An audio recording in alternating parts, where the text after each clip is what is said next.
নমস্কার বন্ধুরা, আমার রান্নাঘরে আপনাদের স্বাগত জানিয়ে আজকের ভিডিওটা শুরু করছি।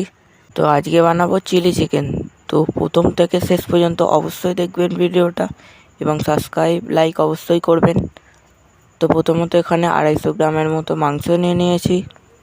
তাতে দিয়ে দেবো কাঁচা লঙ্কা, আদা রসুন বাটা দিয়ে ভালো করে মাখিয়ে নেব। এরপর 1 চামচ কাশ্মীরি লঙ্কার গুঁড়ো আর 1 চামচ গোলমরিচের গুঁড়ো দিয়ে মাখিয়ে নেব। এরপর 1/2 চামচের মতো লবণ দিয়ে দেবো। এবার 1 চামচ ভিনিগার দিয়ে মাখিয়ে নেব। তো 1 চামচ গরম মশলা দিয়ে দেবো। এরপর একটা ডিম ফাটিয়ে এটার সাথে ভালো করে মাখিয়ে নেব। এরপর 2 চামচ কর্নফ্লাওয়ার দিয়ে মাখিয়ে নেব পুরোটাকে।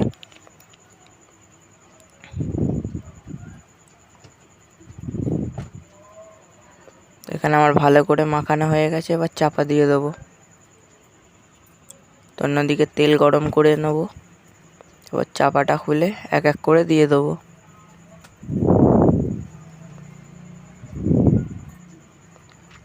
এখানে লাল লাল করে ভাজতে হবে এগুলো। ভাজা হয়ে গেছে, এবার তুলে নেব। অন্যদিকে আদা রসুন কুচি, লঙ্কা কুচি আর একটা ক্যাপসিকামকে কেটে তো পেঁয়াজগুলোকে কেটে নিয়েছি, এবার দিয়ে দেবো এতে।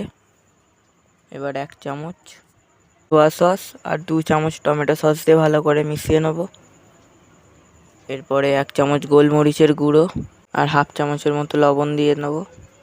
অন্যদিকে কর্নফ্লাওয়ার গোলা জলেতে 1 চামচ টমেটো সস, 1 চামচ সোয়া সস আর 1 চামচ মতো সোয়া সস দিয়ে এতে দিয়ে দেবো। তারপরে 1 চামচের মতো কাশ্মীরি লঙ্কা গুঁড়ো দিয়ে দেবো। দিয়ে এবার মাংসের পকোড়াগুলোকে দিয়ে দেবো। দিয়ে এবার ভালো করে ফুটিয়ে নেব।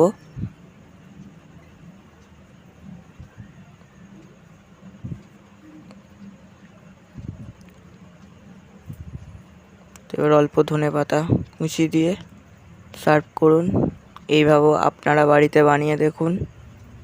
ভিডিওটি ভালো লাগলে একটি লাইক সাবস্ক্রাইব অবশ্যই করবেন।